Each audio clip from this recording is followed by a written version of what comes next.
Corinthians vence o Red Bull Bragantino nos pênaltis, já no sufoco, com o Hugo Souza sendo milagroso e garante vaga para as quartas de final da Copa Sul-Americana dentro de casa, né? Depois de vencer o primeiro jogo, perder o jogo em casa de virada e vencer nos pênaltis. Vamos falar sobre os milagres de Hugo, né? Que partida espetacular e histórica do goleiro corintiano. Do primeiro tempo muito bom do Corinthians, do segundo tempo horrível, né?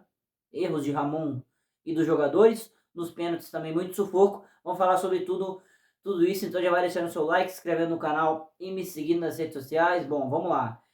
Cara, muita coisa pra gente falar, né? Sobre o Hugo, os 3 milagres consecutivos que ele fez e esse começo meteórico no Corinthians, né?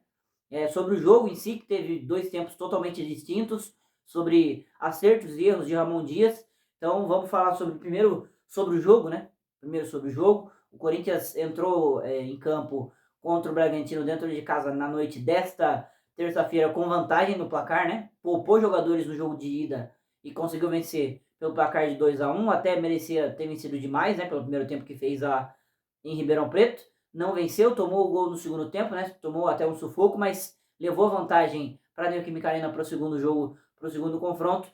E assim, a escalação inicial teve Igor Coronado e Garro juntos, né? O que é uma grande novidade. O resto do time, ele foi, assim, 100% titular, tá? Considerando os desfalques e o que o Corinthians tinha à disposição, o Corinthians foi titular. É uma coisa que eu questiono pelo jogo decisivo que a gente tem no fim de semana, né? Contra o Fortaleza fora de casa, que vai ser um jogo muito difícil. Mas o Ramon Dias optou por ir por 100% titular. E no primeiro tempo, assim, fez jus a ir com o time 100% titular, né? Porque jogou muito bem. Garro e Coronado funcionaram juntos, tá?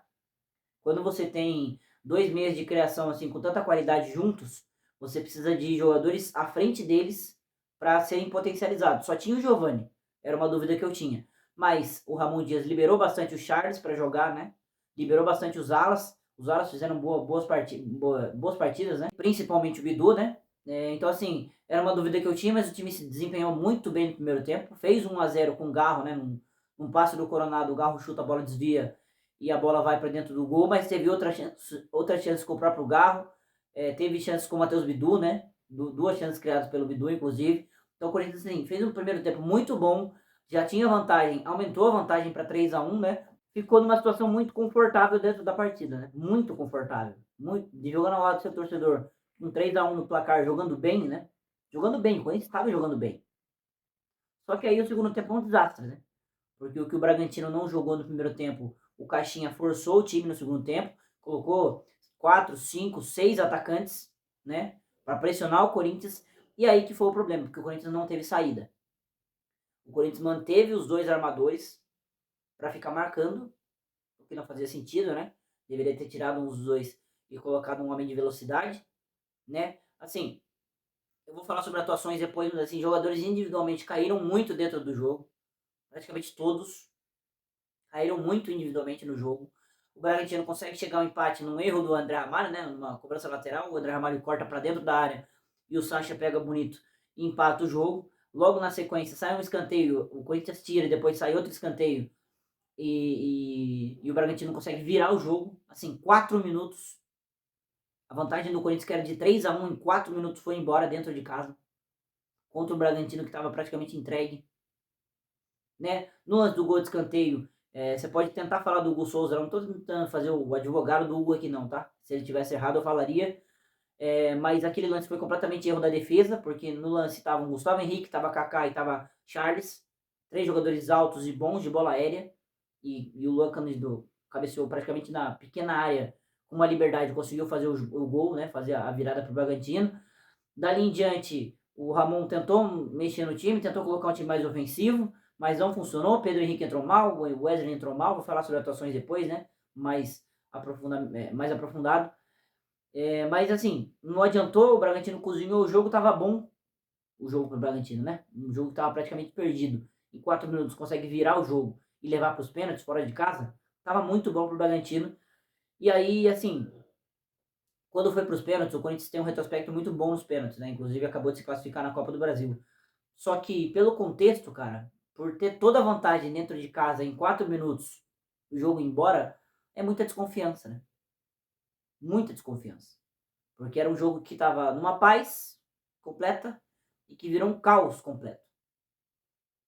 Podendo perder a classificação dentro de casa do jeito que foi, que seria um vexame, tá?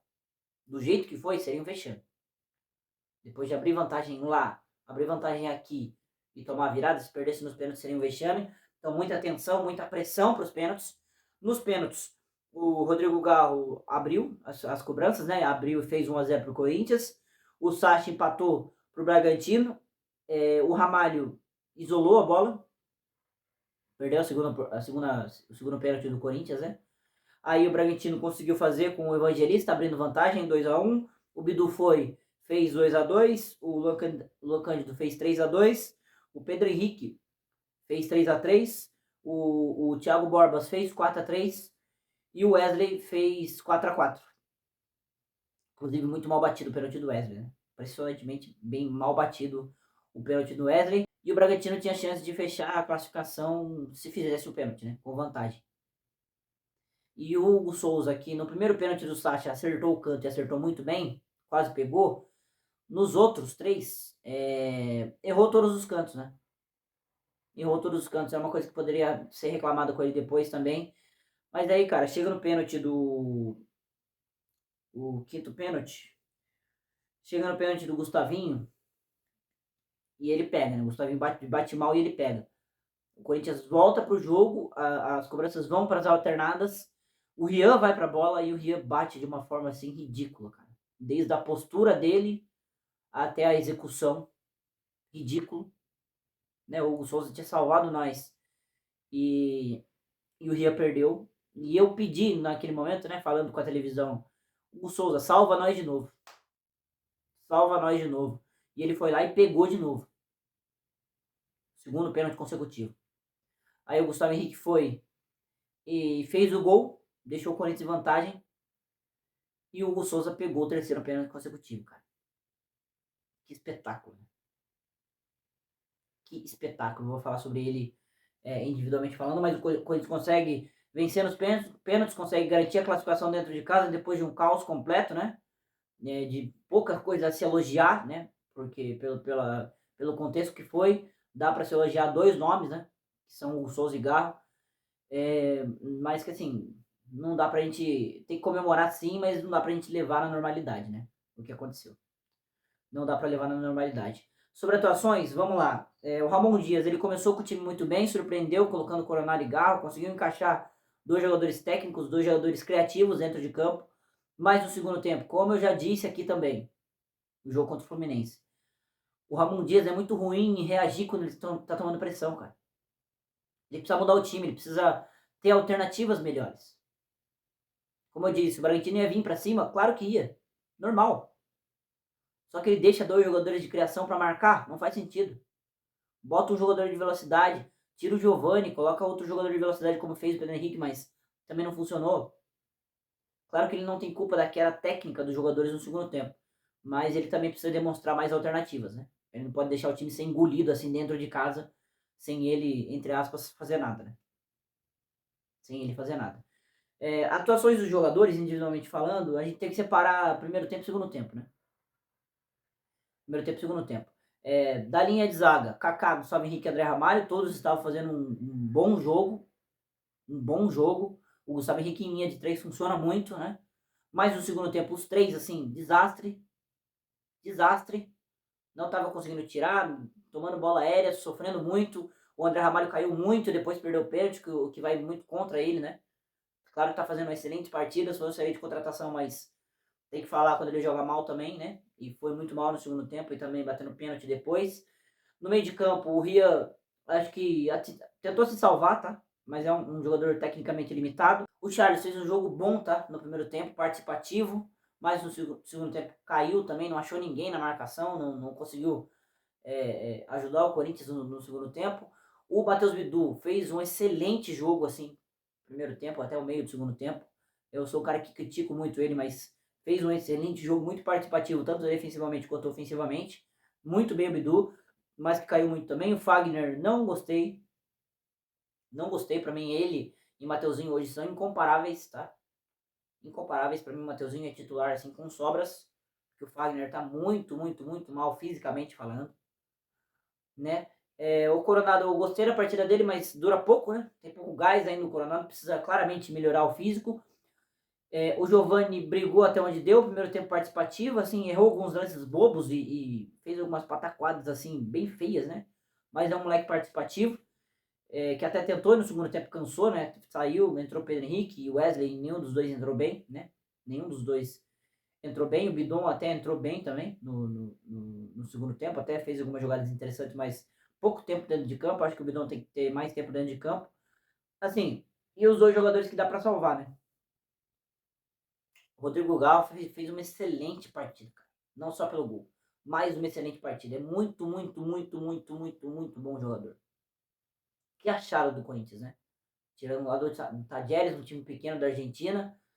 E assim, achando um titular para muitos anos, né?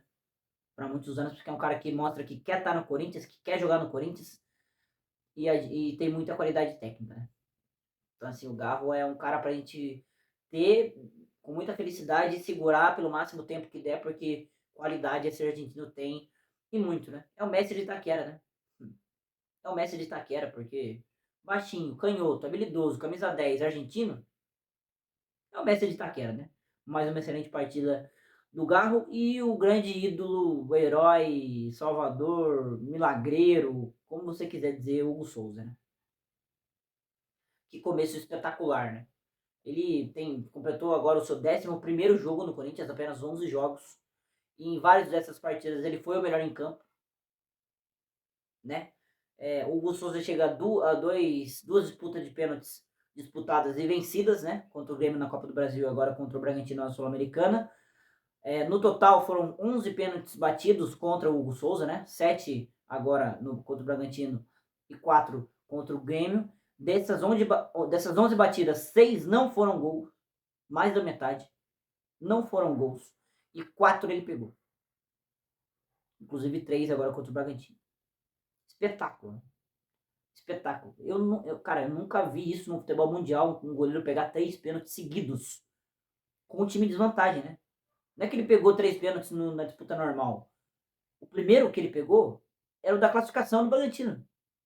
O segundo que ele pegou era da classificação do Bragantino. E o terceiro que ele pegou foi a classificação do Corinthians. Assim, bizarro. Bizarro. Inexplicável. Histórico.